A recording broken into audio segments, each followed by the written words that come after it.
I still remember my mother having issues with me, and she ended up being an alcoholic. I still remember her saying things like, you're never gonna love me like your real mother. I was actually left at a truck stop, like a mobile home park. There was an older couple that actually found me, and they kept me for a little while until somebody kind of exposed this. I remember the conversation. I remember her getting off the phone and her just crying and bawling. I was like, what's going on? What's wrong? Oh, they're going to come and take you away. I said, no, they're not. I'm just going to go hide behind this chair right here. I remember getting taken away by the state. Some people came out and just getting stuck in the car, looking out the back as the dust from the dirt road, and never seeing them again. Fast forward, the state came in and they ended up taking me and putting me in a group home, like an orphanage. And in that orphanage, we had 18 kids. The older kids would always beat on the younger kids. And I remember distinctly one day, another kid that was real close to my age, and he said to me, we're the lucky ones because we're going to get chosen first. We're going to get families, and they're mad at us. That's why they beat us up every day, is because they're upset. Nobody's going to want them. And he was right. I didn't know that at the time, but I got there and I was probably the first one to actually leave. So I ended up getting adopted by a Russian family, and that's how I got my last name.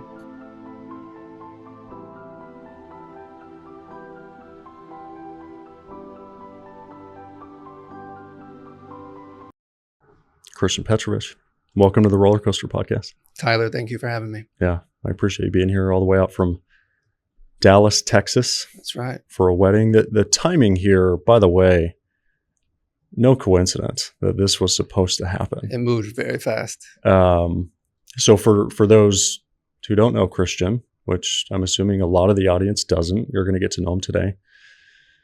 But Christian is the founder and CEO of just a incredible brand in the fragrance industry called ARGOS. And I'm a huge fan of this brand. I'm a massive fragrance collector myself. And I think when you think about collectible fragrances, these have to be near the top now, which is amazing. I love to hear that. And so as part of that, I reached out to ARGOS on Instagram, and Priya, who is the nice social media manager, reached back out and said, actually, where are you based?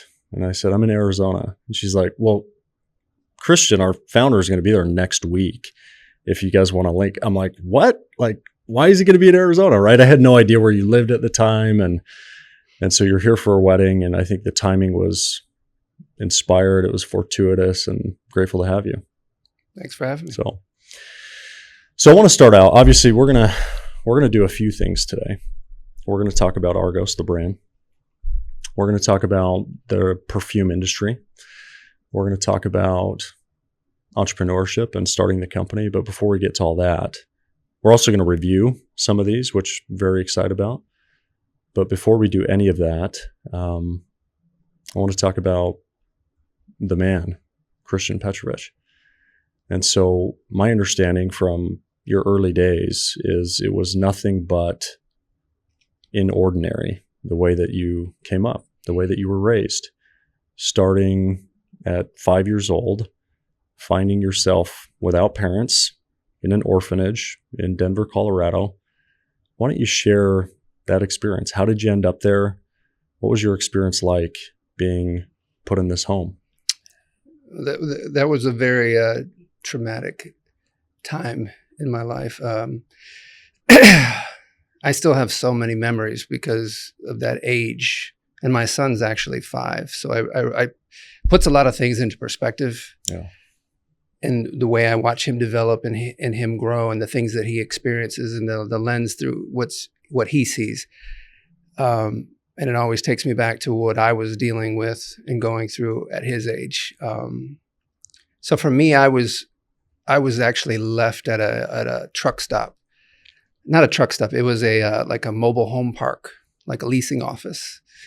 And there was an older couple that actually found me, and they kept me for a little while until somebody kind of exposed this, said, hey, these people have a young child now, and they probably, it's probably not theirs. And fast forward, the state came in and they ended up taking me and putting me in a group home, like an orphanage.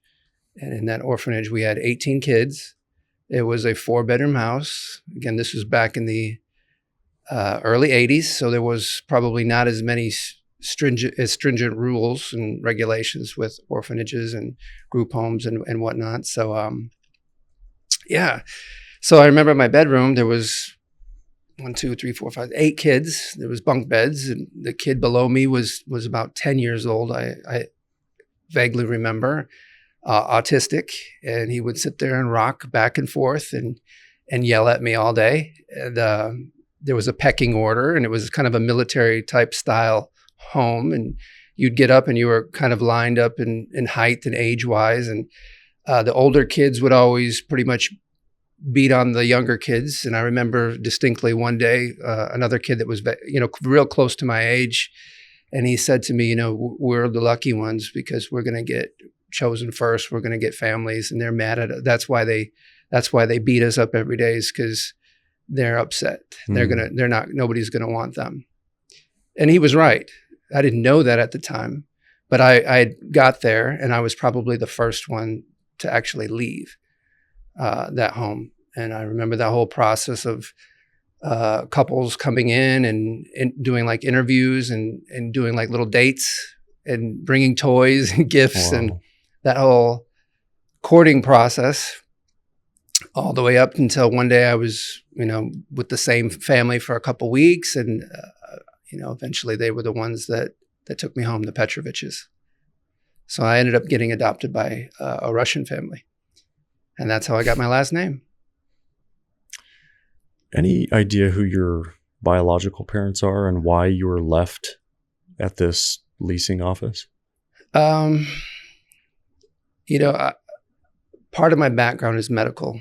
I have my bachelor's, my master's in occupational therapy, and I have a lot of friends in the medical field. So there was one part of my life that really was interested in that.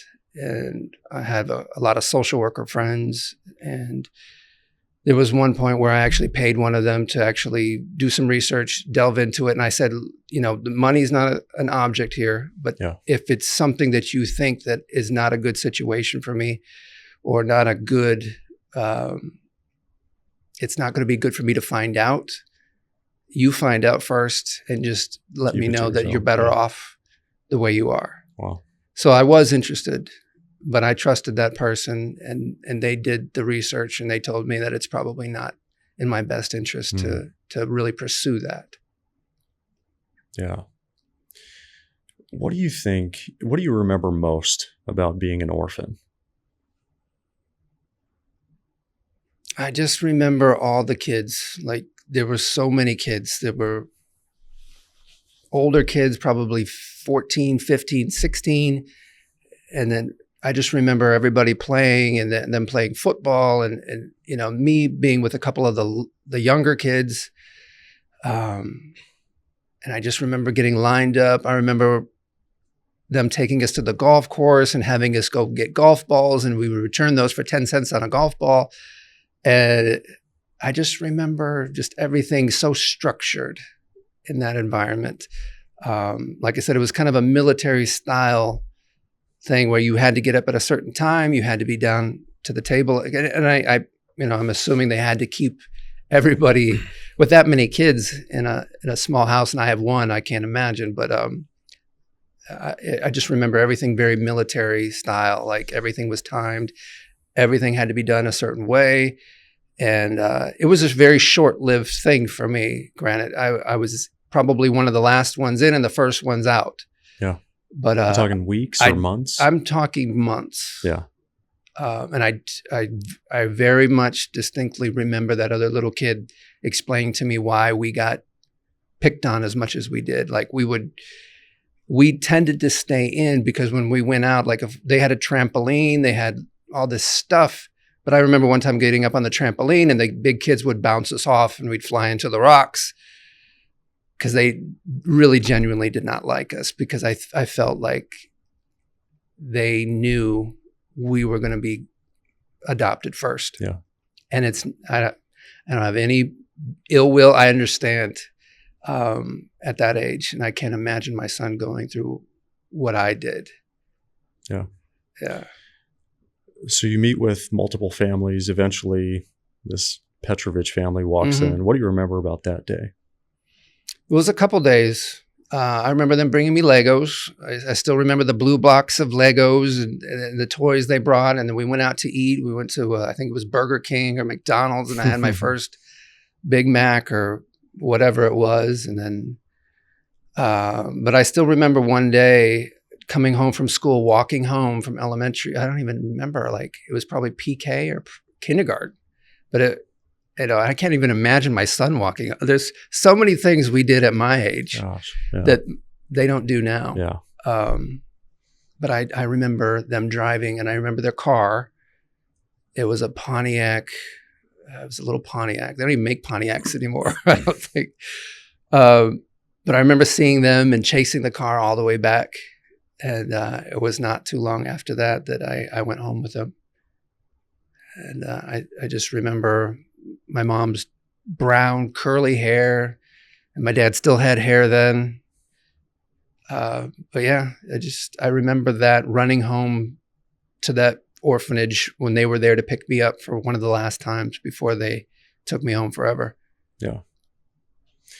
What was your upbringing like with this family? You would think that any family who has the heart and the will and the desire to adopt an orphan is probably a pretty incredible family. Was that your experience growing up? Well, I'm going to say this. My dad was the son of a preacher man. My grandfather was a pastor in Grand Rapids, Michigan. He had I think it was a 300-member congregation that he was the pastor over. And I remember him, when he passed, that was another devastating moment for me. He was so full of knowledge and wisdom.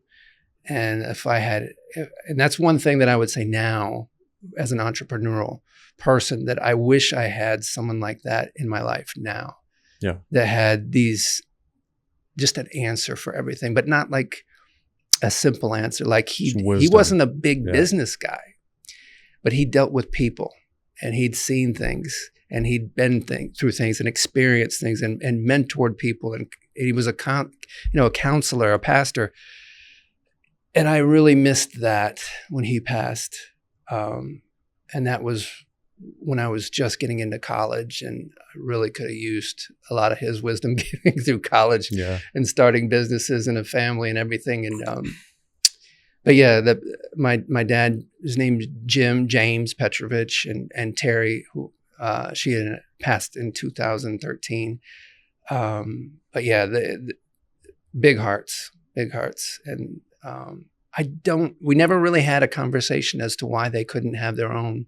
I have another brother. He's 1 year younger than me, and he's also adopted, but he's adopted from another family, but he was adopted first. So I was like the older or younger brother. It was a weird dynamic. Like he was adopted. You have a biological brother. I have biological siblings that I've never met. Oh, but I have a brother now that's adopted from another family, but he was adopted at birth. So he had been with them before me, and then they decided to adopt another child. So it was like, I'm the older, younger brother because I came later. Interesting. So he'd already been there for a few years, and then they adopted me, but he's 1 year younger than me. Yeah. So there's an interesting dynamic there. But it was a great experience being adopted. I'm so happy. And there's no regrets whatsoever. Yeah. Being taken out of that situation. I still have memories of being taken from that older couple that found me. And I remember the conversation. I remember her getting off the phone and her just crying and bawling. I was like, what's going on? What's wrong? Oh, they're going to come and take you away. I said, no, they're not. I'm just going to go hide behind this chair right here. And it's just like in the movies. I remember getting taken away by the state. Some people came out and just getting stuck in the car, looking out the back as the dust from the dirt road, and never seeing them again. And you still to this day don't know who that couple was? No. I remember the names, Olive and Bill. I still have memories of Bill taking me to some place in Denver and he would be drinking vodka, which I didn't know at the time what that was, and I'd have a Sprite. And I still remember that. And I don't have any bad memories of them. But yeah, the whole situation was not right. And that's why I was taken out of their custody. Wow. There's there's for sure somebody listening to this right now that's considering adopting a child for one of various reasons. What would you tell them?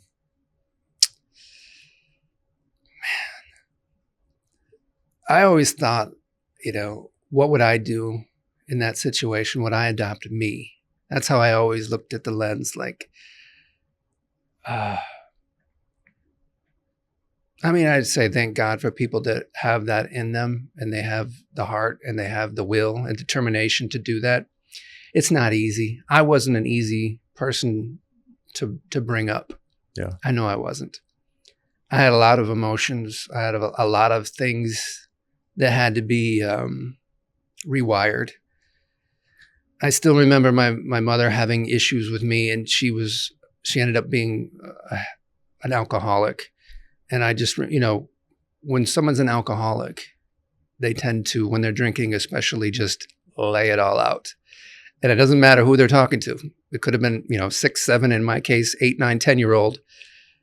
I still remember her saying things like, you're never gonna love me like your real mother. And of course, I didn't fully understand what she was meaning when she was going through these things, when she was saying through, through alcohol and her emotion. There's a lot of kids that would really benefit from being adopted and taking out of some of these situations. And if you're in a position where, for whatever reason, you're unable, there's a lot of willing kids, and there's a lot of potential, and there's a lot of wasted potential. Yeah. I remember kids, go back to some of the kids that were older, that were mean to me. Yeah. And I don't, I understand why, because they got timed out of the system, and they knew that. They knew their time was short. And some of these kids, they had to live on the street. They had to fend for themselves. They had to figure out what they wanted to do with their lives, when nobody really cared about them or what they were good at, or, any of their needs or emotions. So and I always say, like, would I do it? I wouldn't. And that's tough for me to say. I wouldn't adopt because I'm me, and I went through what I went through, and I couldn't adopt me. It's so weird to say that, but it takes a lot. It really does take a lot. Yeah. And I went through a lot, and I'm not saying every kid is the same. We're not. And I'm talking to my friends now, and I have a 5-year-old, and every kid is so different. Yeah. People try to tell me to do this. No, my son is totally different. Yeah. But if you can, and you're able, and you find it in your heart to adopt, and that's what you want to do, do it. Save somebody. Yeah. Bring them up. Don't be so stuck. And I'm going to tell you this. It was an ego thing a little bit too. I wanted to have a piece of me, and if it wasn't my biological, I felt like it might not be mine. And there's this whole biological versus evolutionary thing. Yeah. And I always, in the back of my mind, I was like, "What? Am I like my dad? He's not my real dad." I was old enough to know. I wasn't like my brother that was adopted at birth, who had no idea. I knew. So that was something that was at play too in my psyche. Is this my dad? Like, it's a tough thing. There's so many things. You have to be real specific on the question. But if you can't have children and you want to have children, there's a lot of kids out there that would love to be adopted, and that need to be adopted, and they need to be given a chance to get out of one of these homes and these situations. Yeah. I'm here right now today. Had I not been, and I'd been in the system and timed out, maybe I wouldn't have figured out a lot of myself and what my personality was and what my likes were, and be the person I am today. For sure. I'd be curious to understand the statistics of kids that time out of the system. Like, what percentage of them just end up in jail or on the streets or in horrible I'd have to imagine that the ones that actually go through and time out, that don't actually find homes and get adopted, that statistic has got to be pretty high. Yeah. I would have to imagine. Yeah, for sure. So your parents are Russian descent. And there's some Italian. Are you Italian Yeah. descent? So there's another weird situation. Yeah. What's the heritage here? So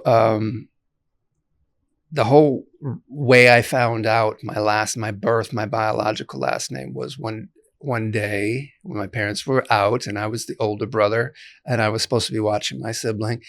I figured out, we've turned the house upside down. Parents are away. It's time to play, so we're doing, the typical things when you're kids. You're finding stuff. You're going through the house. You're wrestling. You're doing things. And somehow, some way, we found this safe that was in the concrete in the floor, pulling up the carpet. I don't even know how.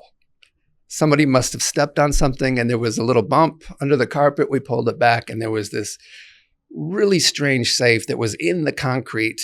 And somehow I was able to get this up. Maybe they didn't lock it at the time. And I ended up finding my real birth certificate, which really blew my mind. Interesting. Because when you're 5.5, you're living in the moment. You're not thinking, and especially coming from the situations that I had been leading up into that moment where I wasn't thinking about who my biological parents were or my real last name or all this stuff.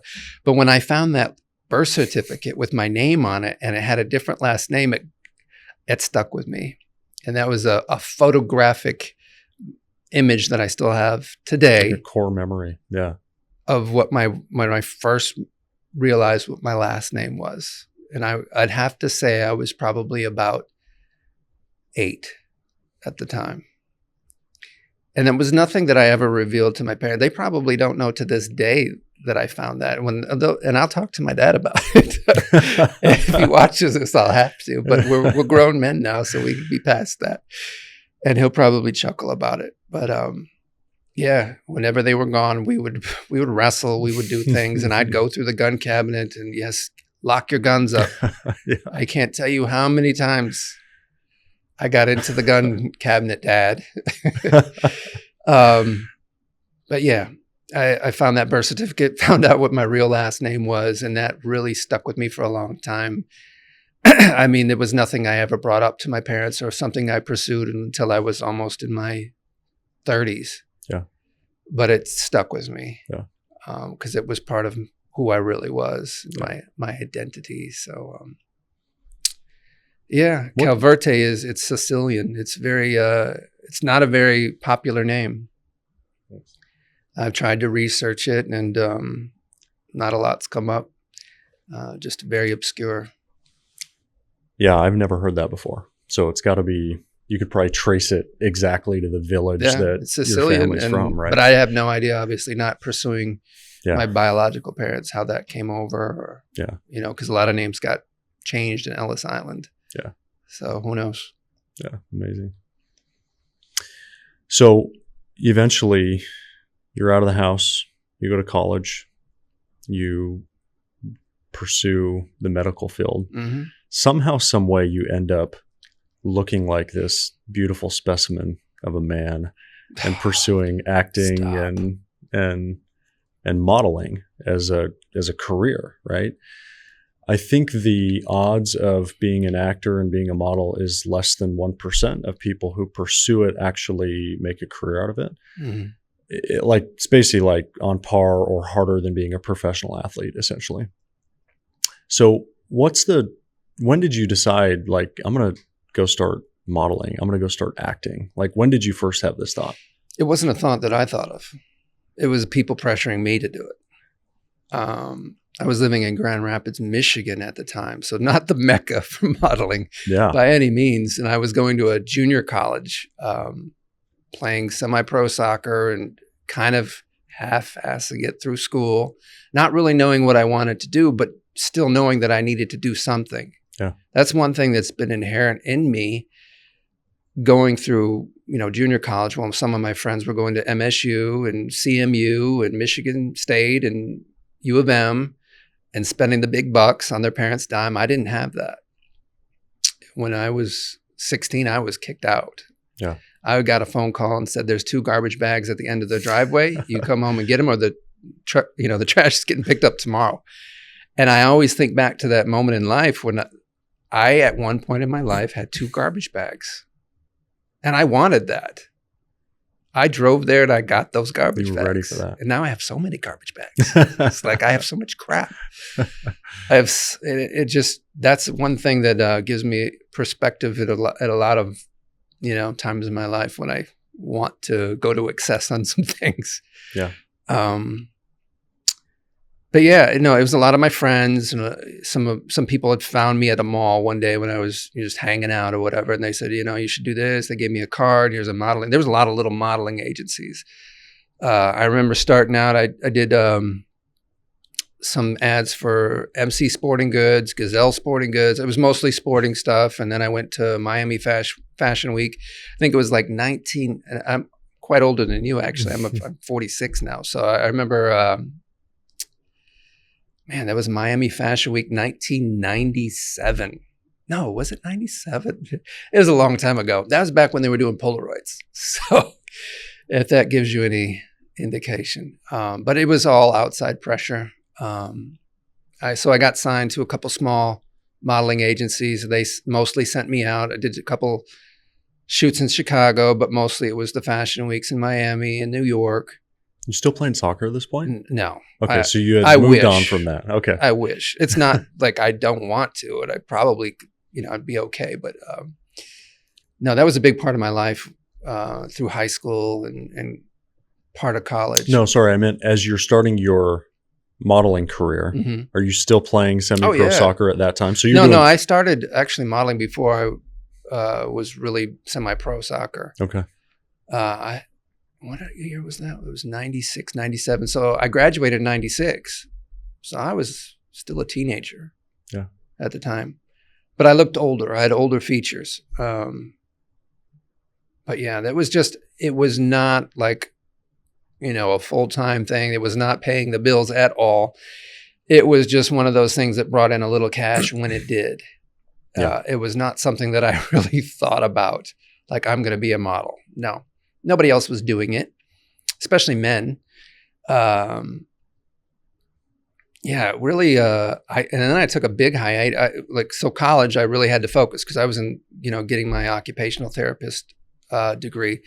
So that was a lot of work. I was somewhere around 20 credits, 22 credits. I was really into that. And then I got my bachelor's and master's. I did a few modeling gigs when I was in college, but I was so busy. That was definitely not the focus. I didn't really actually get back into modeling much until I moved to Dallas when I got out of the Midwest. Now, I'd lived in Grand Rapids and in Kalamazoo, Michigan, not big markets, like I said. Lived in Chicago, but still Midwest. I lived in LA for like 3 months, thought about doing that whole thing, but there was no way. There was just no way.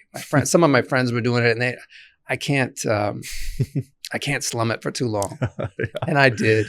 When you're young, you could do that. You can live on a friend's couch for a few weeks and a few months and not feel too bad. But that just wasn't for me. But when I moved to Dallas, I'd already been a professional by then. I had my degrees. I was in the medical field, and that's in a whole other side of my life as well. And I just got back into modeling.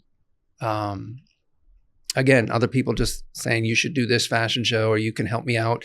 You can go do this and take some, would you do some suits? Would you do this? And I was, sure, why not?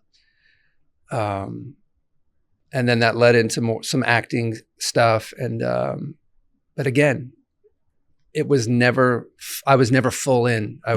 Because it's so, like you said, it's not easy and it's so slim. You have to, you have, the stars have to be aligned. Totally. You have to be in the right place at the right time. And I'd been on some big movie sets before, but I've been extras, and you're just like, pull me to the front. And I'd been a bartender on a couple pilot series, and they'd, one time I remember I was at the W in Dallas and I was a bartender, and they're like, okay, you're going to pour a drink. And I'm like, can I say something? And then finally they asked me to say something. I got I got to say a couple words, and I'm like, yes. And then they ended up actually not, cutting it out. They never ended up filming it there. They ended up sending it to Vancouver or someplace in Canada. Wow. And I was like, but that's the crapshoot of it. It's so you just need a little sliver. You need a sliver, but you need a whole lot of luck. Totally. And even when even when you do get everything, the chances of it actually getting picked up and you getting residual and then that snowballing into the next thing, it's just so slim because there's so many people want it. And I remember people driving up from Austin for that I was at the W and there was a line around the whole building for people just wanting to be extras. Wow. And I had an agency at the time. So I knew I had like, not a feature, I was going to be in the scenes. Like I was going to be pouring the drinks. You were like a legit extra. I was like a legit extra. Yeah. There's levels to this. Yeah. And I just remember thinking like, man, those people are just here for nothing. They weren't getting paid hardly squat. Not that I was getting paid that much for an extra. But some people were driving up and sleeping in their cars. And I'm like, I can't do that. And of course, I had my degrees and I was a professional at the time. Yeah. So this was kind of a hobby for me. Your side hustle. Yeah. It wasn't even a hustle. It was kind of just fun. Yeah. So when I want to ask you this. We're gonna actually talk a little bit about the characteristics of a high value man here in a little bit. Before we do that, when it comes to modeling, on a man specifically, what are the characteristics of a man that somebody like me who knows nothing about modeling wouldn't realize are important? Like, what are the features or characteristics of a model where somebody would say, I want to take pictures of you and put it in an ad? Yeah. Aesthetics are very important. Symmetry, important. Like of the face. Everything. It depends. The whole body. Like I did underwear I actually made a lot of money off of underwear. You wouldn't even know it was me. Symmetry of your abs, your chest. Could be abs, could be hips, could be thighs, could be quads. Yeah. I've modeled everything. I've modeled wallets. I've modeled vapes. I've modeled underwear. I've modeled suits. I remember one time at the Javits Center in New York, I was modeling this new technology for these. They were called tucks. They were supposed to keep your shirt tucked in. And they had these clips that were sewn into the boxer briefs. And I remember at the time, this was a new brand and nobody cared. We were stuck in the back corner. And It's actually a decent idea. It was, but there was a lot of, it never took off because there's other things out there and people weren't going to pay the price. And there was other things too. And that really got me interested in creating my own brand. A lot of what I did really got me prepared to be a brand owner myself. Yeah. I learned from all the mistakes from these other brands that had hired me to be the model, which was great. And this is what I tell to people that are getting into modeling. Don't take any situation for granted. You could be the extra on a film that never does anything. You could be the model that never gets the feature. You could be the model on the last page of whatever. Learn from it. Learn from the product, learn from the brand owner, learn from your modeling agency. There's so much that you can take in, and you never know. 5 years from now, you might be a brand owner launching that same, in that same space, and you'll learn from what the other people made the mistake of, or you're going to have these connections with these. Like I had a huge Rolodex of models that I'd worked with. So I basically could start my brand and get all these models that just wanted to be a part of something that I was and don't even charge me. Yeah. I'm like, okay, but I'm still going to pay you because it's still the right thing to do. And I've been in that situation, but you have to learn. And I'm going to go back to answering your question, but aesthetics, you have to have some sort of a personality. You can't be just a blank face. Now there's a time and a place for that. And you have to have that in your repertoire. You have to have personality. Yes. Yeah. You can be happy when you're not. You can be sad when you're not. You can be casual when you're not. Part of the, getting into acting, I used to be the bad guy, but sometimes stereotyped is fine. At least you're getting the parts. Yeah. If I look like the bad guy, at least I'm getting bad guy roles. I'm getting something. But when you're in the modeling field, you have to have these emotions in the split second, whether you're feeling it or not. Yeah. Could be having a bad day. You're modeling sunglasses for optical, whatever. And you got to have a smile. And guess what? You've got a son today. It's not your kid, but you have to pretend that you love that. Yeah, you have to pretend and you have to be somewhat cordial and personable with people and random strangers. Yeah. And you have to be open to being judged. Like, you can't just Totally. be mad at somebody for not wanting you or not liking you or whatever. You have to be, totally block that out. You're here, you're now, and it's on. Yeah. Whether it's happy, whether it's sad, whether it's glasses, whether it's underwear. Another thing is grooming. You have to be groomed. You have to be, and that's another thing too. You just have to be ready. Like, my agency could say, okay, you've got a casting tomorrow. Don't know what it is. I got to show up. Yeah. Okay. And then you find You gotta out. be dialed in. Yeah. You find out that, they're bare chested. Yeah. Okay. I didn't just have 6 pizzas the night before and go, partying with the friends. Yeah. And constantly grooming. You have to be groomed. You have to be ready. But I was fine with that. I was in that space. I was a little older than some of the models that were actually getting in and doing these things. So I was more mature. Yeah. I was more dialed in. I was a more professional. So it wasn't like it was too difficult for me when I was in that space. Yeah. So I would have to say, be ready, be personable, be open to new things, but not be open to the criticism so much. You can take it, because a lot of times the casting directors, they'll tell you exactly right up front because they're talking to each other. There could be 6 of them and say, no, he's this. No, he's not that. And you can't just be like, you just have to be up there smiling. Wow. Like, this is mine. This is my role. Yeah. Amazing. So I'm assuming that some of this modeling and acting is what led you to your love for fragrances, right? So no. Does it have nothing to do with No, it? it has Not nothing. attached. Not at all. Well, maybe let's start with this. What was your first experience that you can remember wearing a fragrance? My grandfather's polo. He loved polo. That was his Christmas present. Every Christmas, yeah. How old were you? As long as I can remember, I was 6, 7, 8, 9, 10. He always got polo, and he went through the whole bottle. Wow. Yes. Every year. Yes. And then my dad's Brute, which I still remember the first time I ever smacked that on my face. Yeah. That burned the crap out of me. Yeah. Learned the hard way on that one. Aftershave, like 99% alcohol. Yeah. Yeah.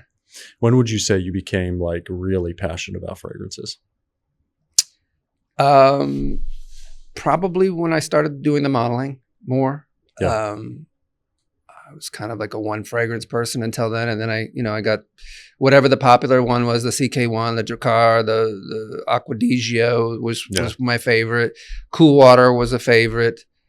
I just remember I had a modeling toolbox, which my dad gave me so much shit for. Because I remember I was living in Kalamazoo and I had to come up to Grand Rapids for an audition and I had a toolbox. And he goes, "What's that toolbox?" And I popped that thing open and he was expecting like tackle, because we always fished and whatnot. And I'd taken a toolbox and I had tweezers and I had this and I had cologne and I had this. And he's like, "Oh my gosh, I can imagine what was going through his head baby wipes at the time." Oh, even powder, because I had oily skin and I was like, I got to be ready, Oh, yeah. So probably 6, 7, 8 is when I first really got into it. And it was more of a primal thing. And it was just watching my grandfather and my dad. And then as soon as I could get some money of my own, I was purchasing it. Amazing. What are some of the brands, you mentioned a couple of them, but what are some of the brands that for you, when you started actually considering starting ARGOS, really starting your own fragrance line or house, what are some of the other houses or brands that really inspired you, that you respected? Yeah. Well, there's always Creed. Yeah. Creed, there was Clive Christian. Really, for me, it was around 2014, but I was never inspired by them to create a brand. I never even thought I would create my own fragrance brand. It was just a series of events that unfolded that really got me down the path that led me to where I'm at now. Yeah. I never in my wildest dreams said, one day I'm going to create my own fragrance line. Maybe a shoe line, maybe a shirt line or a clothing, which everything is it's very difficult because everything is everywhere always. And Yeah. I mean, you can look online and you can recreate something. You can get something sourced. Fragrance was never in the back of my mind something that I really, really wanted to do and strived for. I was in the modeling and acting, yes, but I was in the healthcare field. Yeah. So for me, I mean, the top back in like 2010, 2012, 2013, Creed, Clive Christian, Killian, those were the big ones. Yeah. For me. Yeah, those are great brands. So I want to get your perspective on this as we start kind of diving into ARGOS now. So I think about the characteristics of a high value man. And for me, if you asked, and I actually ask this question all the time to friends, like, hey, what is your definition of a high value man? The things they describe are typically how they look, their appearance, their teeth, their hair, their beard, their dress, their shoes, their watch, their car. I mean, it's things like this. Mm-hmm. I think the most underrated quality of a high value man is how they smell. And I know this because I think, and I'll ask people this, like everybody's got that one friend that always smells amazing. Like when they walk in the room, you're like, dude, he's here and I can smell him and it's amazing. And I have that friend and he's the one who inspired me to get into fragrances about a year ago, where every time I saw him and I'm like, dude, who are you? Like you smell so good. By the way, doesn't have some of the other qualities we talked about, but like the smell was so good that you're just like, dude, I just want to be around you. Like you're made up from some other qualities. Right. Would you agree with that? Would you agree that like smell is a completely undervalued characteristic? It's a secret weapon. It's a secret weapon. That's what it is. It's a primal thing. It goes back to our programming, back to our most primal days. Well said. Where we could, sense fear and danger and happy and food and, fire. And, they've done studies on that. But yeah, we remember maybe 1 or 2% of what we see, but maybe 4 or 5% of what we smell. And it's just part of our DNA. It's just a primal sense that we have. It's a canine thing, and if you can use that to your advantage, why not? Yeah. If you're smart enough, affluent enough to put that into your Rolodex of things, your arsenal, then do it. If you want to be, if you're going to be in a close situation, why not have the advantage of being the best smelling person in the room? You're going to be remembered. You're going to have people that want to be near you. They're going to hear you. They're going to see you. They're going to feel you. They're going to, it's just going to help with all the senses. Well so said. If you have that and you know that, why not? You have so much now, so many more options than people did back then. Yeah. I mean, the Egyptians had to roll themselves in hippo fat and crocodile fat and put it on their headdress and let the sun bake it to disperse it. So we have a lot of things at our disposal. Yeah. So especially ARGOS. So if you can smell good, you have a distinct advantage. Yeah. Would you agree that most men don't smell great? Naturally, no. Yeah. But even like, I feel like, and maybe I'm running the wrong side, but I feel like 80% of my friends, like I'm not like blown away by their smell. Like they may smell fine, but I'm not like, dude, what are you wearing? I think that's, it depends on your circles. Yeah. And in my life, my circles change. Yeah, for sure. So a lot of my friends smell great now because my circles have changed. Yeah. But when I was playing soccer, there was a lot of stinkers in that gym locker. Yeah. Hygiene was not a big thing back then, but it is changing, and it is explosive what has happened in the fragrance industry, the beauty industry as a whole. Totally. But the niche perfume world in the last 5 years, it's just insanely exploded. And even 10-year-olds, 12-year-olds, 13-year-olds, they're, and a lot of it has to do with social media marketing, where like you can see everything around the world in an instant now. But times have definitely changed from when I was 12, 13, 14, 15 to what, those kids today are. But yes, generally speaking, the natural smell is not great. Yeah. It's average at best. Yeah.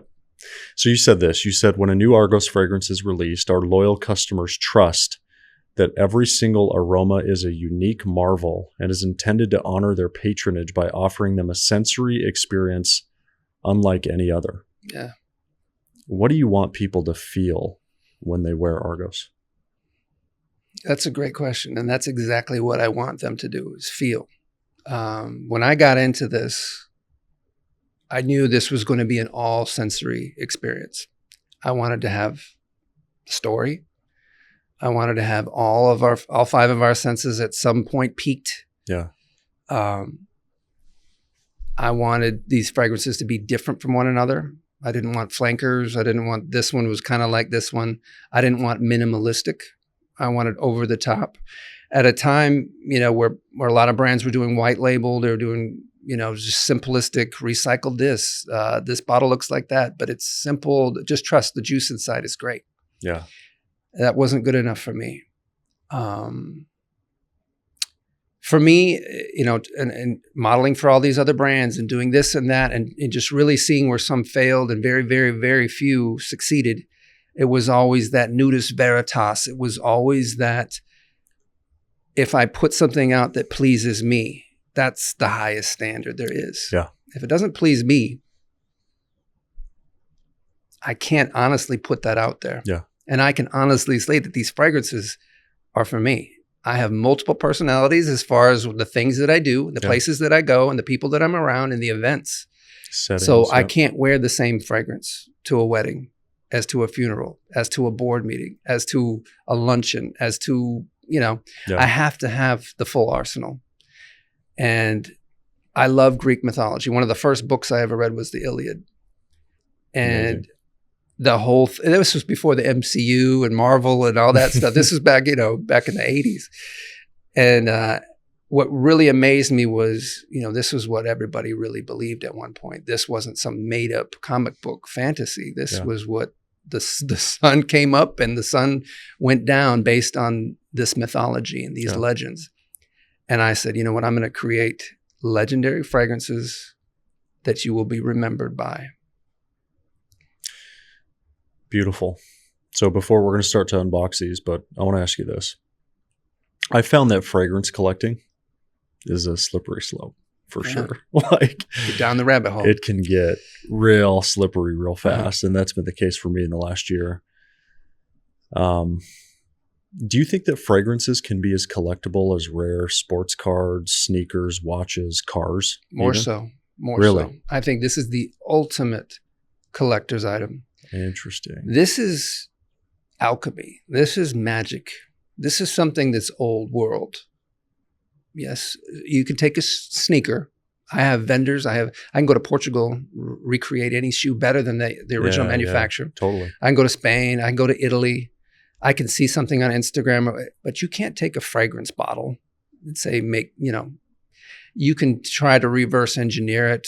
But, even the notes. Not with precision. Yeah. Even the ingredients. Where was that bergamot sourced?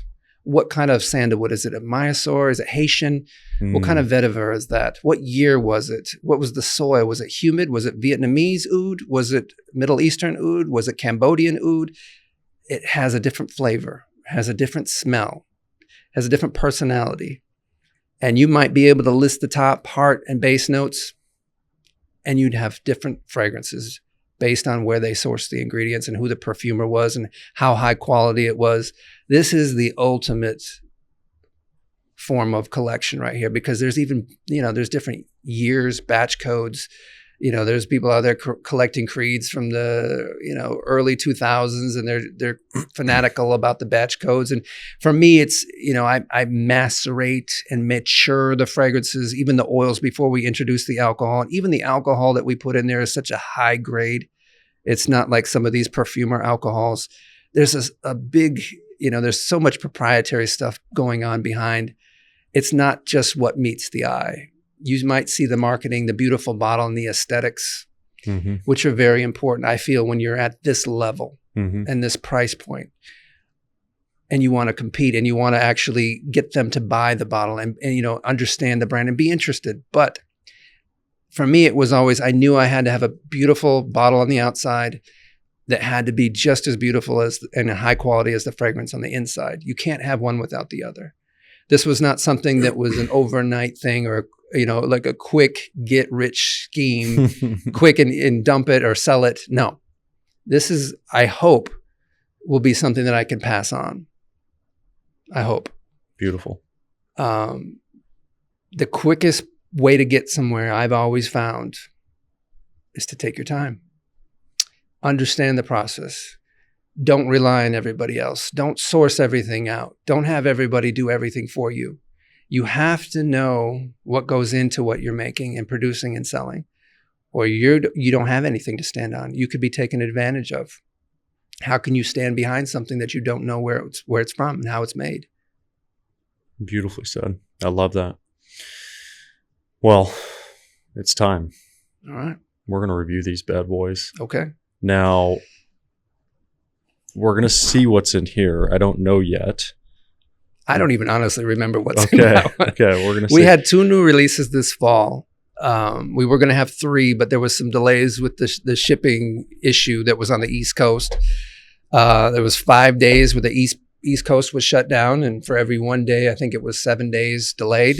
So we had 3 that we were going to release, but it was too many in such short a time. We released Sacred Flame, end of September, and Chiron's Veil, which is the ferryman of the dead. Now, again, for people at home, everything is based on Greek and Roman mythology. So I can geek out about that if you want. So sick. So sick. So if you want to start with the one that's gift wrapped. Okay. Just see what's in there? Yeah. All right. And that's how our packages. Comes like this. Yep. You don't have to pay extra for that. That is how you receive your package. Because we want this to be something that you can feel 100% confident giving as a gift. Somebody wrapped this thing with their hands. Yes. Every one of these boxes. Our bottles are hand poured. We put the crystals on by hand. If it has enamel, that's done by hand with a needle, baked in a kiln. This has touched many hands before it's gotten into your hands. All right. I wanted to preserve this, but you know what? We're just going to do it. It's Christmas all over. Okay, so you got Triumph of Bacchus. Oh, baby. So I would say right now the most hyped fragrance in the line is Triumph of Bacchus. Yeah, that is the quote-unquote gateway drug. Why is that? I think Bacchus is a pretty well-known, or Dionysus is a pretty well-known Greek god, and is the fun god. It's not the one of all fire and brimstone. He's the party god. This is the liberator, the god of wine and fun and song and dance. The imagery on the box, the procession, the bacchanal, the juice is nice and red. The notes are fun. You've got rum, patchouli, green apple, peach, sandalwood. It's a very boozy, slightly tobacco, sweet scent. It's unisex. It's just, it's a vibe. It's like the best in my life. It's funny. It's like, things like this just get me so fun. And I've spent countless nights sitting up designing all of this. So was this one of the first ones that you created? This was one of my first 5. Yeah. Yeah. So I had the Pour Homme and the Pour Femme, which were the first released. And then I had you did an X-Straight as well, right? I just came out with the X-Straight last year. Yeah. I mean, the presentation on this is so we just... did the magnetic clasp. It's a custom bottle. It's a custom beautiful. matte gold. It's a custom plate that I designed. That's actually off of a statue that's in Germany. Or I think it might be Austria. But it's got Dionysus with his wife. I think it's Adrain. And the 4 panthers that are pulling his chariot. And that was the theme. You know what's crazy is the box smells luxury. Like it smells, I don't know if it's the suede or the felt or whatever's in there, but it smells like a new car or something. It's a custom laser cut. Unbelievable. EVA foam that fits that. You hear the squeak as you pull it out because I want to make sure that thing doesn't bounce around in there. It's got a magnetic two locking magnets. clasp on the box as well. We And even, then this thing, I mean, just the presentation on this is just next level. Just next level. Mhm. And the diamond, by the way, on top, we're going to zoom in on this, is just incredible. Yeah. The Eye of Ra. Like, I don't even have to, I could never spray this and be so happy that it's sitting on my shelf, my custom built fragrance shelf. There you go. That is just, I mean, the presentation is unlike anything I have in my collection. Yeah. I wanted this to be an experience. I'm setting the table for what you're about to experience. Okay. Do we have Yes, a we tester? have testers. And I have heard, I'm curious if you know this, Christian. I'm going to quiz you. The number one nostril reset. You know how people use coffee beans? Mm-hmm. Do you know what the number one nostril reset is? Probably their own skin. It's their own skin. I only found this out Sorry, I answered it so quick. I mean, I only found this out like weeks ago. No, I do that. I do that. It's your own skin. Yep. So, and, you know, when people ask me what's my favorite from the line and which one is my signature scent, I don't, because I don't want to become accustomed to my own fragrances or a particular blend that I'm working on. So I never wear, and I actually took a 5-year hiatus from even buying any other brand's fragrances, which killed me. interesting. I was always interested, you know, in their social media aspect, what they were putting forth, what the concept was, what the packaging was, what they were saying was in the fragrance. But I would you didn't never want to bias your I didn't smell. want to smell it. Yeah. I didn't want to be tainted. I didn't want to be skewed or be like, you know what? And now that I'm off of that and I've got so many that I've already shelved that I can pull out and I'm working on, there's already been 2 that I won't release because they're too similar to something that I've just smelled. And I'm like, oh. Really? But I'm at a point where I can't. My customers deserve better than that. They need something new. They need something that's going to pique their nostrils and their nose and their imagination. And I have so much to offer. I don't need to go down what's already been done. Okay. Nice, tight.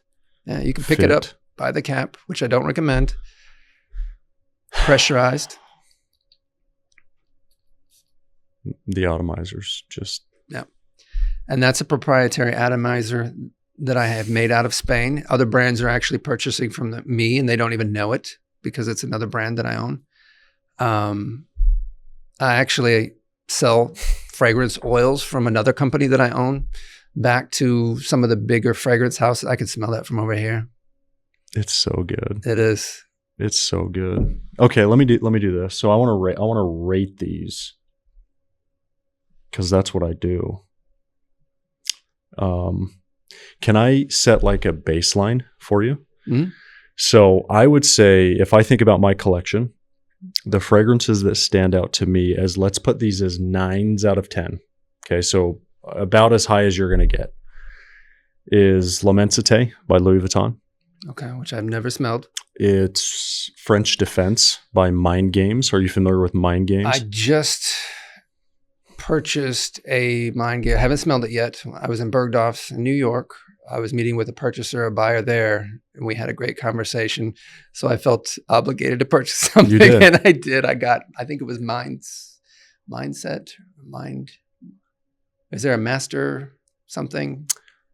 Queening, There's a Blockade. New one. There's a Prodigy, French which Defense. is a white bottle, and a Master. Master. Yes, there is. Master. I got that one. I haven't smelled it yet, though. Yeah. But that was their new one. And I really wanted, the reason I got it, because I wanted to check out the magnetic cap. Yeah. Because I think that's where I'm going to be. I'm actually been designing that for about a year now. Yeah. I'm going to make this bottle even bigger, more glass, and a magnetic cap. Louis Vuitton's magnetic caps are just phenomenal. It's like the old alchemy bottle. It's got that black top. Yeah. Exactly. But it's round, though, instead of the old style. It's kind of like the old alchemy bottle. Yeah. Yeah. So I'd also put Parfums de Marly Herod in that category. I think it's just a phenomenal oud fragrance. And then I would put Initio Oud for Greatness Okay. in that category. So that gives you an idea of like my threshold of a 9 would be those kind of fragrances. Also, and maybe you could talk about this now, the difference between paper and cotton and skin and the opening versus the mid versus the dry down, like maybe just give a little masterclass on that. Yeah, I'll give the cliff notes because I could talk all day about that. But the reason we're actually using these today is because I find this cotton actually a better indicator of what the fragrance will actually smell like. Now, nothing is ever going to beat your skin because everybody's skin is different. Yeah. I tend to have oily skin on my face and my T-zone, which is totally different than my arm, which is dry and really soaks up that spray. So you have to test it ultimately, on your skin. Yeah. And what you smell on your clothes is going to be a lot different than on your skin. And the tester strip paper, quite honestly, is the worst. A lot of times there's dyes or there's things that they use to clean that and recycle that paper. Can you smell this, bro? Don't recommend that. So this is the closest thing that I recommend to skin. And these are actually diffuser cotton. So these are meant for pure oil. This is incredible. My production guys are over there saying they can smell this and it has an amazing sillage. And one thing that I will recommend as well is it's unlike I have 100 plus. I've smelled 500 fragrances. I've never smelled something like this. Yeah, this has a lot of notes in it that could take over a composition.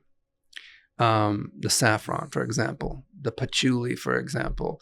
Yeah, it has a lot of heavy hitter notes in there, but it's so beautifully blended. And this was really a triumph for me creating fragrances. And where I really learned to master the blending, maceration, and maturation process. We don't fill and blend the bottle in 1 day, 2 days, 3 days. We actually blend some of the oils together before we even introduce the alcohol. There's stages to this. And it's that time that really makes that fragrance meld together so beautifully. Like a wine. Mm-hmm. And that will continue to get darker for years. Really? Yes. You keep it out of UV, which is natural sunlight, and you keep it out of, various degrees changes in humidity and temperature. Say you keep it, in a room that's like in between 70 and 75 out of the sunlight, it's going to smell even better, even stronger 2-3 years down the road, especially after you give it that first spray and you introduce a little bit of oxygen into there. It's going to begin that process. Can you get 10, 15, 20 years out of a fragrance if you keep it in a controlled environment? Yeah, sure. Because I often wonder, I'm like, dude, I have so many fragrances. Like, are these just going to go bad? It's going to depend on the rubber stopper that's on the top of that atomizer too, and how sealed that is. How much air is getting in there, how much you're using it. Yeah. If you use that bottle halfway down and let it sit for 10 years versus you spray one time and let it sit for 10 years, that half bottle is going to, accelerate the longevity, whatever that is, because every ingredient in there has a different lifespan. Yes. The vanillas, the sandalwoods, they're going to get darker faster. There's certain notes and ingredients that are going to accelerate the coloration too. And that's why, a lot of my customers are like, how come mine's darker or this one's darker? And I just have to tell them, you just give it one spray. If you want it to get darker, give it one spray, put it back on the shelf or put it back in the box, better yet, and come back six months if you want, and it'll get darker. But it doesn't always make the smell better initially. Now it will get stronger over time. I can't imagine liking any of these other three better than I like that, because that's a 9.4. You don't do 9s. You don't do anything it's higher than 9. It's a 9.4. I mean, if I'm saying the best of the best is a 9, the best of the best is technically a 10. I wouldn't say I've smelt a fragrance where I'm like, it can't get better. I've never given a 10. Yeah, and I don't think I ever will, because it's like, well, that's the one. That's the one I'm creating that they're going to have at my funeral.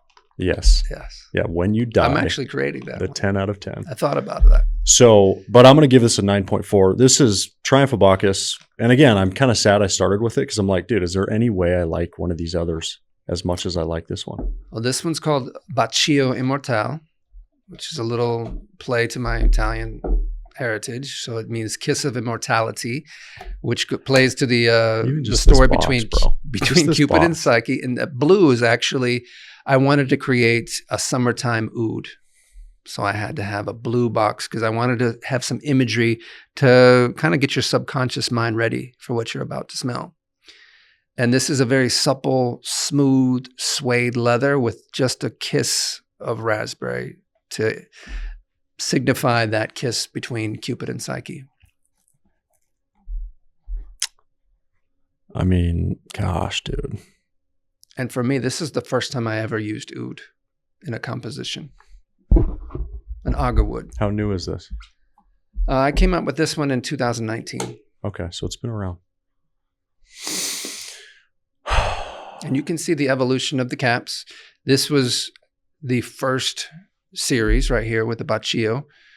At the end of this year, of this coming year, 2025, we're actually going to upgrade the Baccio to the matte silver cap that hasn't been released because I really love that matte gold. Yeah, it's amazing. And initially, Triumph of Bacchus had a shiny silver or shiny gold cap. Yeah. We transitioned last year or the year before to the matte. But this, I mean, that thing is, it's a mirror. I can see myself in it. It's that shiny. It's a fingerprint magnet. Oh yeah, I'm sure. Got to have your microfibers ready to go. All right, let's get second another tester test here. Yep. I think you've got this one here. Ready? Oh yeah. Okay, so this is Baccio Immortal. And this is before I came out with the pressure sensitive atomizers. Ooh. So this is That the thing OG. really sprays. It's different. And this is something that it's great for me doing what I do. I don't make 100,000 unit batches.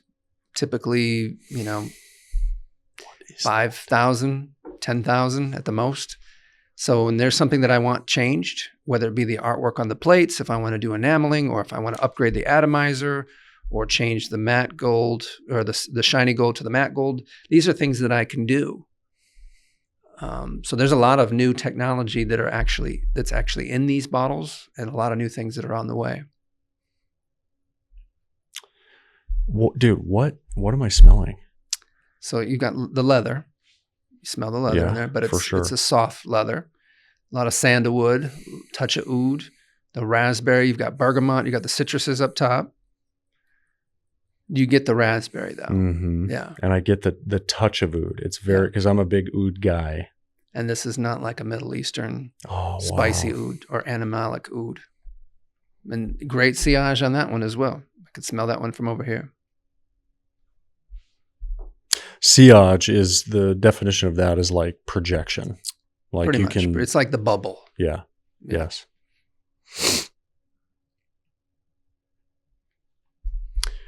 Yeah, this is a very confusing. As you say those notes, I get it. Again, like it feels like with all these, specifically these like Middle Eastern brands that are popping up making all these dupes and stuff. Extract. It seems like everything is starting to smell more and more the same. Really? Yeah, and it's I don't like, know. to me, I'm like, dude, this is the way it's supposed to be. It's, To me, I don't want to put out 20 fragrances a year, 10 fragrances a year, so many. It takes a while for people to digest and experience and enjoy one fragrance. Totally. So for me, this coming year will be the biggest as far as the most releases go. So 2025, I have 5 releases scheduled. And that for me will be a feat.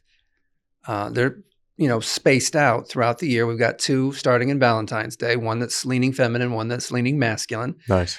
And that's the first time I've done a double release like that. And actually my first freshie, like summertime release, because I really like heavier wares. Yeah. So that'll be exciting. I'll be in Milan for Essence, which is the biggest fragrance expo in the world at the time that these release in the United States and around the world. It's phenomenal. Thank you. It's phenomenal. Yeah. Like, I love this one too. wow. What does it take to, I mean, How did you learn this? Trial and error? I mean, how do you actually get to this point? That was at that point. Let's talk about just the juice. 4 years for me to get to that. Not even the packaging, the bottling, just the juice. 4 years of 4 years learning under direct tutelage to get to that level. Now, I'd probably released somewhere around 15 fragrances before that one, mostly private. My first public one was the Pour Homme and the Pour Femme, and then these ones, the Bravida Delicata, Thrill of the Chase, Baccio, and the Triumph of Bacchus were like a 3 that year. Yeah. But before that, it was 4 years of learning before I felt comfortable enough to release the brand public.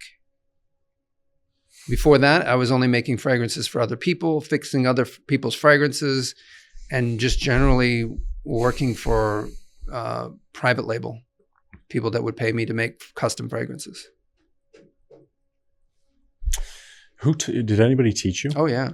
Like who would you say is one of your biggest mentors on the perfuming side? Well, I only really had one, and he was a friend of mine from Morocco. His family's been in the industry for about 70 years now, and he's based out of New York now. He's been there for, I want to say 25 years. And I went out there for 4 years and made the fragrances private label with him before I released my own. And when I came up with my own, I actually had to pull away and stop using his sources and actually start working with Givaudan and Simrise and some of the other brands and sourcing my materials. And now I have my office in Nice. Okay. Baccio Immortale. Mm-hmm. This is a 9.0. I would put it on par with some of my favorite fragrances that I have. It doesn't get all the way up to Triumph of Bacchus for me, but it's unbelievable and it's incredibly unique. The combination of things, of scents that exists in this thing, this one's confusing to understand. Like, I think I've gotten to a place with my nose where I can smell something and be like, I know the 4 or 5 main notes that are in this thing. Mm-hmm. But until you said like a hint of oud, like I wasn't picking up the oud until you were like, it's in there. Yeah. And it's in there. And a lot of times it's not like your traditional, what you think of oud, like a skanky oud, barnyard oud, animalic oud. It was something that, and again, these fragrances are from me. And I have to, when people criticize or they praise or for whatever, who do you make these for? Who's your market? Yeah. I make these fragrances for me. Yeah. And that's the bar. So whether they fail or not, I have no qualms about it because I made this for me. Yeah. What are you seeing as far as, let's talk a little bit about the business success here. What are you seeing as far as the receptiveness from the world on this? I can't keep up with the orders that I have. So you're behind on production. I'm way behind. We had a 6-month hold on taking new distributors this year because we couldn't keep up with the demand. Now we're about to get into the market of India. We have a new distributor over there. He's already threatening to order 10,000 units this next year. And that's just my old fragrances, not even my new ones. That's easily a $5 million order. We're in Afghanistan, Uzbekistan, Turkmenistan, anything with a stan, which blows my mind. So you're killing it like in the Middle East. We're killing it everywhere. We're in Vietnam. We're in Singapore. If you were to go down in Kabul right now, there's a billboard for ARGOS that I didn't pay for. It's one of my distributors. And, when the United States the year before, was pulling out the year before, and I was calling up the distributor, do you still want to place that? Oh, yes, we still want the fragrance. I was like, okay, it's coming. That was a $250,000 order. Israel, around the world, they're still ordering, even with all this turmoil. It blows my mind, and I question sometimes what we see and what we hear. What is real? Why are they ordering fragrance in these crazy times at such high? We had 4 or 5 distributors reach out in that region after everything that's been going on in the past year. It's crazy. That's insane. It is insane. It's insane. So that's why how many bottles can you produce right now on like a daily basis? It's not many because we do everything by hand. I mean, there's even the bottles when they come in, we have such a low tolerance for any kind of air, bubbles in the glass, any kind of cracks in the glass, anything. Just your quality assurance is just off the chain. We pull out. Yeah. It's hard for me to say per day because there's so much handiwork that goes in. Like even look at this one. This is the 30 ml extrait with the enameling, which is done by hand. That has to pass through 6-7 people's hands before it even gets in the box. It's the cutest bottle. And you notice how even the 30 ml, we don't cut any of the quality. It's not a sticker. Yeah. It's the same quality as the 100 ml. I love this little guy. So that was one of the core values of the brand, I would say, is when I go back to saying the quickest way to get to where you want to be is to take your time. This is just one of those things. Like I'm going to Essence not to present. Like most brands go to Essence to present their brand to the world. They rent a $5,000 or $10,000 booth, and then they have to have all this signage. I'm just going to enjoy and see what other people are doing because I can't even keep up with what I have now. And I can't imagine pissing off a new distributor because I can't fill their order. Yeah. When is that, by the way? February. It's the last week in February. Where is it? Milan. Yeah. Yeah. I want to go. Can I go with you? Yeah. Be I'll be there for 4 days. Okay. The presentation on this is already just off the chain. Sacred Flame. Let's talk about this fragrance. So this was based on the trickster Titan god of fire. So he was the one that, according to Greek mythology, stole the fire from Zeus, the sacred flame, and gave it to mankind to give them life so they could cook their food, defend themselves. And there's also some creation stories based upon Prometheus. So really for this one, I didn't want something that was smoky, tobacco-y, oody. I wanted something that was like a glowing ember, something that was spicy, something that was fruity, something that was warm and ambery. The color on this is just beautiful. And that was a pain in the butt to paint that, by the way, because every one of those colors has to be put on by a needle. And they can't run over into the next part. So it's a pain in the butt. It's not easy. The detail on this is just insane. I didn't actually. Yeah. Oh. There's a diamond on the front of this one too. Probably two. There's but you can see the diamonds on this one are a little bit lower, and on this one, yeah, they're all uniquely made. The frame, the border, and even the new ones that are about to come out, they're all different. Are you willing to say what it costs you to make a bottle like this? It changes. I mean, the shipping costs alone have gone up so much. The price of the ingredients goes up. What I say today won't be the same tomorrow. Yeah. So I hesitate to even say. It's a fluid thing. It's a commodity. A bottle like this, though, again, I think of most of the fragrances in my collection, with some exceptions. Some companies, I think, do a really good job with their bottles specifically. But I can't imagine that there's a bottle on my shelf that cost more money to produce now than these. Probably not. Definitely probably not. I would say probably my bottles and packaging are probably within the top 1 or 2 percentile in the niche. Oh, yeah. In the luxury niche space. Oh, yeah. Yes. Okay. Let's smell this.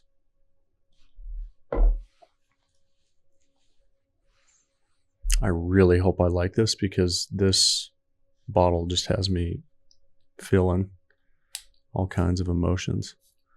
Oh, yeah. Look at that coloring, too.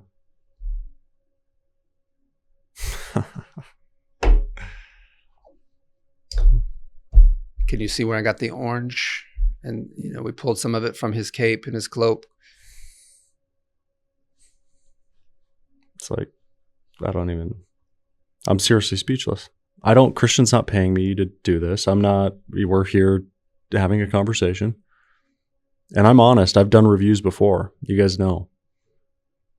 Oh my gosh, man. So when we work with influencers, which we rarely do, every day, you can imagine how many people message.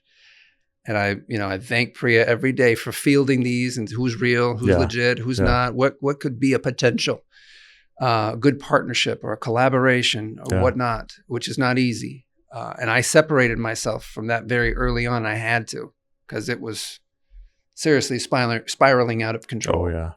And I can smell that now. That warm amber spice. Like, oh my gosh, dude. It's not something that we send a contract. It's not something where we say you have to say this or you can't say that. Literally, we say, be yourself. That's why we want to work with you, because what you do and who you are and how you present and carry yourself, that's what we want to be a part of, and that's who we want to collaborate with. Do not change a thing. If you don't like it, say you don't like it. Yeah. If you like it, say you like it. Just be truthful. That's all we ask. Word of mouth is the most precious thing and the most prized thing about this brand. We haven't bought our success in that way. We've really invested on what is the name of the product, the branding of the product, the packaging, the juice, everything that goes into what you see in front of you, and the story behind it is what we've spent the money on. That's why you're going to win. I mean, look, think of some of the best. I'm a big Porsche guy, right? Like, you think of that brand. For me, they just build the best cars, period, end of story. And they're not lavish in their marketing. They're not paying any crazy celebrities to do anything. It's like, no, we just build the best cars and we let the cars do the talking. That's what you're doing. We've had people say, I know this person from the Cowboys, or do you want to be in the swag bag for the Oscars? Or do you want to? No, I don't. Why would I want to give this away for free? Yeah. They probably have their own brand. They got a man. It's never even going to get into their hands. Yeah. I can only imagine where that would go. Yeah. Why? It's just one of those things where I just was consistent. If we put out the best, people will say that it's the best, and that's good enough. Yeah. Let's talk about what's in this Sacred Flame. Papanax, benzoin. You want the ingredients? Yeah, just what are some of the notes that you can expect peach, in here? I love peach. Sandalwood from Mysore. It's surprising how much similarities in the ingredients and where I source. And that's part of the secret in the juice, is where I'm able to source my ingredients from. And being in this space for as long as I have and making the connections that I've made, I've been able to source some of the best materials. And you consider that a moat, an unfair advantage? Oh, yes, absolutely. What's like a good example of like you mentioned some different ouds, for example. Mm-hmm. Like what would be like a great example of a note that you smell frequently in a fragrance, but that you are for sure yours has a differentiator because of where you're sourcing it from? I mean, think of sandalwood, for example. Yeah. You have Haitian, you have the Mysore sandalwood, and that's a highly regulated ingredient. The government's just not going to let it out there. So you have to have good connections to get that ingredient. Yeah. If you have a Cambodian oud that's a little bit more sweeter, a little bit more palatable, than like an Indian oud or something that's got a little more stank or skank or animalic or however you want to say it. There's so many differences. There's like rose, for example. You have a Turkish rose that maybe they throw the stems and the green leaves in there when they're actually doing they're making the oils. And they're doing the distillation process. Or you have a Bulgarian rose, or you have a rose absolute. Some of these ingredients could be $24,000, $25,000, $26,000 a kilo. How do you quality control that? Like, how do you know for sure it's all with the nose? Yeah, it's with the nose. It comes in, you smell it. I mean, we can do some color analysis. We can check the degradation, how it's been breaking down, how old it is, what the quality is before I get it. And I have some people that are in France that will do that work ahead of time. But that's why I go out every February, and I'm there for almost a month, and I'm constantly checking the ingredients, where they're sourced. We're checking our list, and then we're making our fragrances for the next fall. And if it doesn't smell right, I mean, I had one fragrance. I wasted $50,000 because the saffron was wrong, and it made my leather just terrible. It was screechy. It was horrid. And it was just a matter of them, trying to bait and switch me on a saffron. Really? Yeah. Just use a little bit cheaper. Gosh, that's it can ruin phenomenal. a fragrance. This is as good as Triumph of Bacchus for me. This is maybe better. 9.5. Phenomenal. Phenomenal. And again, just like I've never smelt something like that. I've never smelt the combination and the quality of notes that you've been able to pull off in these fragrances ever. Good. And I have the rest of the sample pack here. So you could try more. This at your leisure. We don't have all day. And again, it was a 2018. I did the Pour Homme Pour Femme. 19 was the Triumph of Bacchus, Bravita Delicata, Baccio Immortale. Yeah. And then this year, 2 more. Last year we had 3. So it's not like I'm rushing to put 5, 10 fragrances out every year. But now I'm kind of like in my mode. I've got so many that I've started and put away. They weren't quite ready yet. They didn't fit the story. They went off in another different direction. Now I'm like confident to smell other fragrances. Now I've got, if I wanted to put out 10 fragrances a year, I could. Yeah. But like I said, I wouldn't. Yeah. I don't need to.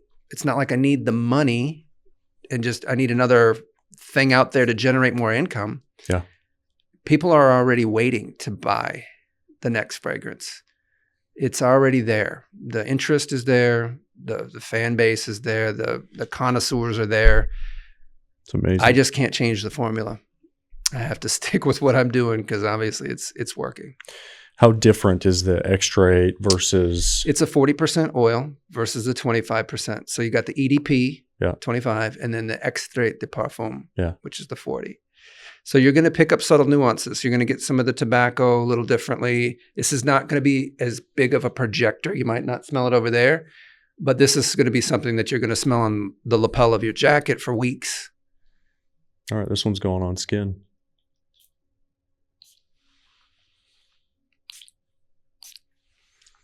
And on the jacket for weeks. Can't wait. It's just. And look at the oil sheen. Yeah. So you're going to have that gloss for a lot longer period because you don't have that alcohol as the exponent. Yeah. So you're not going to get that, that long, that extra long exponent with the alcohol, but it's going to last. Yeah. This was phenomenal. I'm really excited for you. I'm excited for this brand. We could sit here for hours and talk about all kinds of things. But I hope that we can stay in touch for sure. I want to keep tracking the journey. I want to keep being a supporter. I need to for sure buy that what is the new one called with the packaging with the Chiron's Grim Reaper Chiron's looking? Veil. That's just and I always have some thought, and I learn a lot. So in the earlier iterations of that packaging, there was some nudity, and then we got into some Middle Eastern markets and even some European markets, and they're like, "What's with all the TNA?" I was like, "Okay, we could edit that out and cover them up." So we've done that, but the Grim Reaper it wasn't something that I wanted to have. That it's funny. I'll tell you a funny story. My marketing person, Priya, actually, they were doing a newsletter, and there's some translation issue because she's in India. And she was like, something the smell of death. I was like, whoa. this does not smell like death. You're going to have to re-edit that because it's the passage from life to death. Yeah. The whole thing with this fragrance is the rose transitioning from a beautiful, full rose to as it wilts and slowly passes to the earth when you get the patchouli and the earthy smell at the end and the oud. Yeah. So it's that whole metallic rose transitioning into the dust, into the earth. Yeah. And, I have to explain that to even my staff too. So, yes, it does not smell like death. But it was a great story. And, I was thinking, what, that would be awesome to have a fragrance for Halloween. Yeah. And what better than Chiron's veil? And even that's a play on words. And I love these double entendres and these double meanings and these Easter eggs that I put into the artwork. So it's like Chiron's veil, he's wearing the veil. It's also the low point between two places, between life and the afterlife, and the veil, the abal that you would actually give as a token of gratitude so that you can actually get that passage. And I totally geek out about all that and the stories and everything behind that. That's pretty much one of my specialties that, really helps guide me in making these fragrances. So in February, I've got the double release. Yeah. One of them is going to be based on Botticelli's painting La Primavera. Oh, nice. So that's the follow-up to Birth of Venus, which was another Botticelli painting. So really with Botticelli and his paintings, I'm able to take everything in the painting and integrate that into making the fragrance. So for like Birth of Venus, so she's coming up from the water. We use some aquatic notes, some sea salt. She's getting blown by Zephyr, the god of the wind, into the island of Cyprus. And you've got Flora. She's naked on that shell, so she's about to drape a cloth over her. And you've got all these floral notes on the island of Cyprus, the orange blossom. So I was able to put all those notes into the fragrance and give that sweet chocolate note that's in the background as the note to signify the goddess of love, and put that into a fragrance. Now, I'm doing the same thing just for La Primavera, which in Italian means springtime. And what perfect fragrance to have when I'll be in Florence, in Italy, for Essence to relaunch the springtime fragrance in February. So it was kind of like, this is perfect. I have 3 closing tactical questions, Kay, around fragrances. There's this maybe debate that's never going to end, which is how do you apply a fragrance? So I want to know how you do it and how you encourage people to apply their fragrance. Yeah, for me, it depends on this. The atomizer is a big deal. When you have that fine mist, that microatomization, you don't have to worry so much about those big water droplets, especially when you got a colored fragrance like Triumph of Bacchus or Sacred Flame. But I usually hold it with my fragrance. I hold it about 12 inches back. I get the neck because I know people are going to come in for a hug or they're going to be close. They're going to be in my space. One big one on this area. I get one in my neck. Okay. Yep. And I get one on what they call the nape, the back of the neck. I usually wear suits. Actually, today I'm kind of dressed down. Yeah. I thought about the suit, but I love it. I wanted to wear this. But I usually get one on the back of my hair because that's going to hold that fragrance too in your hair. In the summertime, I'll definitely get one on the forearms. I'm not a big guy that's going to be spraying it on the legs. Now, women do that. They'll get it on the back of their knee. Any point where there's a pressure point where you got a lot of blood circulation that's going to heat up that oil and really kind of disperse that fragrance is great. But usually for me, I'm getting a couple here. I'm getting a couple here. My fragrances are heavier, stronger fragrances, as you've now witnessed. So typically for me, 4 sprays for me. Typically for me. But I have 4 total. Typically, 2. Yep, 2 and 2. And 2. Yep. Yeah. I'm not going to spray my arm on a jacket. A lot of arms, yeah. No. In the summertime, if I'm doing short sleeve shirts, then yes, I will. Yeah. But typically if I'm wearing a jacket, which I am a lot. You ever thought about back of the hand? I wear a lot of jewelry. Yeah. And that's the problem. The metals, the oils, and the stuff that get on like my watch, expensive watch. Yeah. I don't typically do that. And I find for me, I'm very sensitive when metals start interacting with oils. I can smell that. Yeah. So I don't typically do that.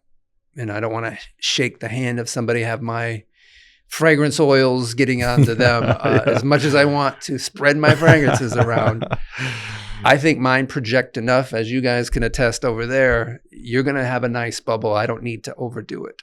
Yeah. If I want to reapply, I've got travel atomizers, and I just came out with these recently, and this is for you as well.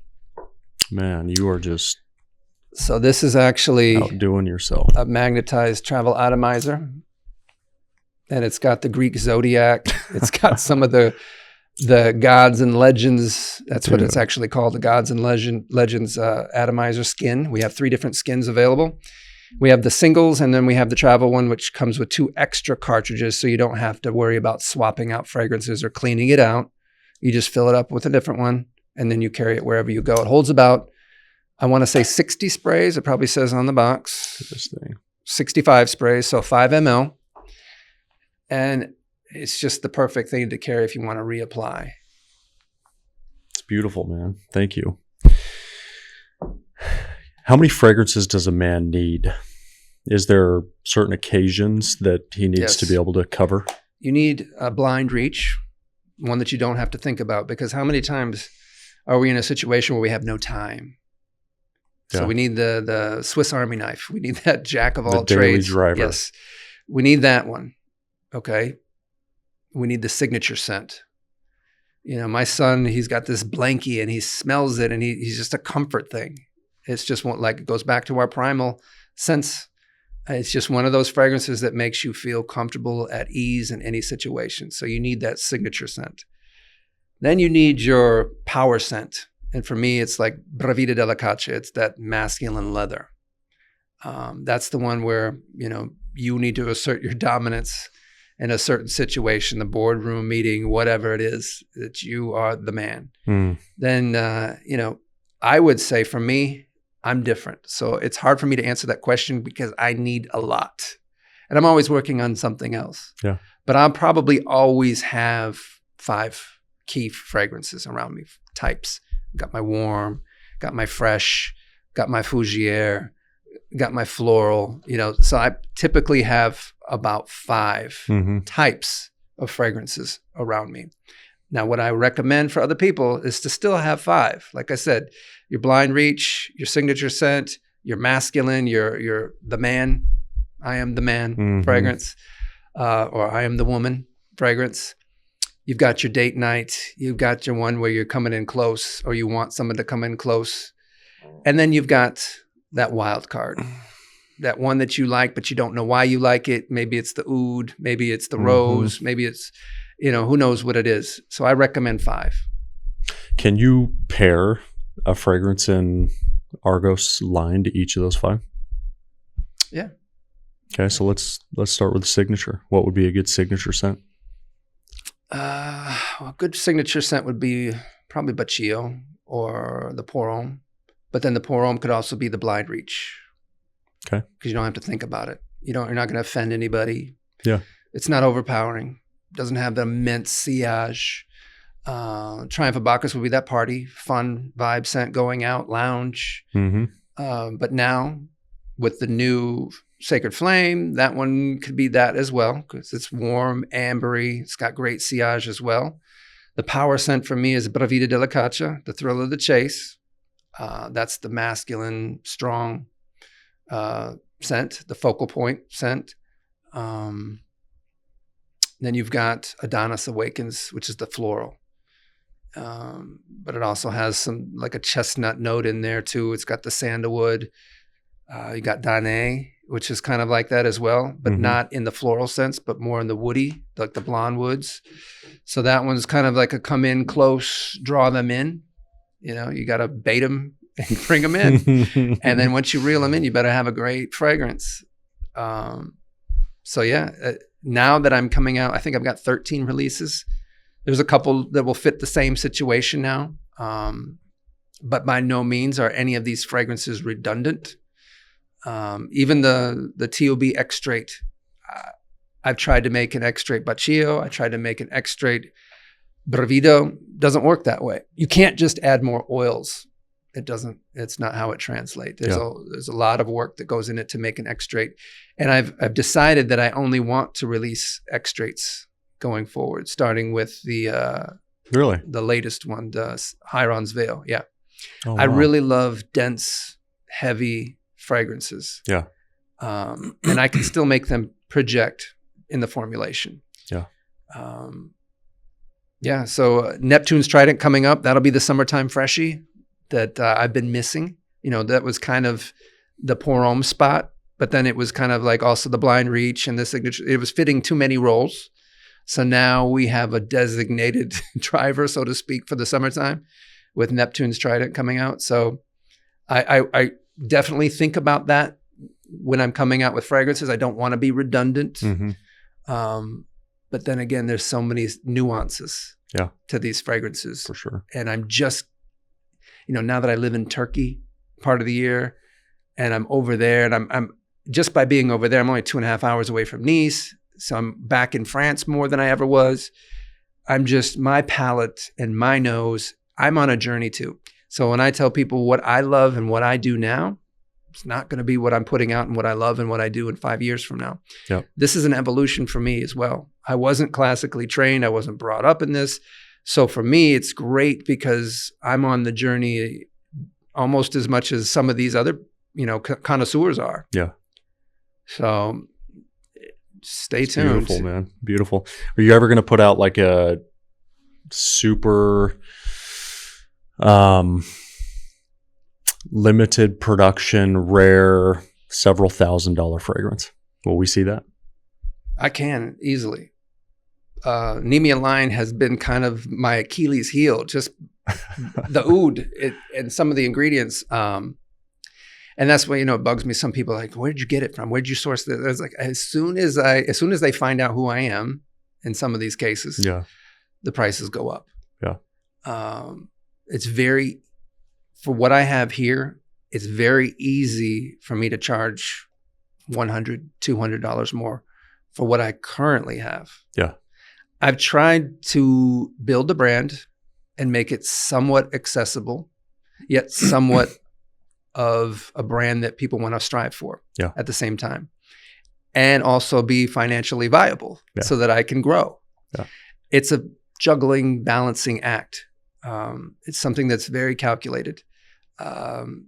Easily I could put out a limited release, charge over $1,000, $1,200 for a bottle, and limit it to 100, 500 bottles. That's not a problem. But that's not my goal right now. Yeah. Maybe 5 years from now, when I'm just touring and I'm just going around the world, visiting all the boutiques and shaking the hands and signing Just whatever. pure fun. Yeah. For pure fun, then I will do limited releases for Harrods, limited releases for Bergdorf, limited releases for Selfridges, limited release for the UAE. I can do that. That's not a problem. Yeah. Right now, I really need to, I want to get up to that 20 to 22 fragrance threshold. Yeah. And I want to open my first boutique. That's what I'm focusing on. I'm not focusing on the money grabs. I'm not focusing on, you know, this or that or what other people are doing. I really want to maybe open up my first ARGOS boutique in Paris or maybe in Dubai, and then just really explode from there and have a place. And, you know, if you can imagine from what you see here, what kind of boutique that I would create with the marbles and the statues. Oh, man. This would be a place that you'd want to go take a photo shoot at. Totally. Yeah. That's what I want. Brother, our time is exhausted. Thank you. I really, really appreciate you taking the time. I know you're here with your significant other. You're here for a wedding. And so it means a lot that you brought gifts, that we could sample some of these today, learn a little bit more about your life. And I just, again, really grateful that I had you on today. I'm glad I could be here. Thanks, my man.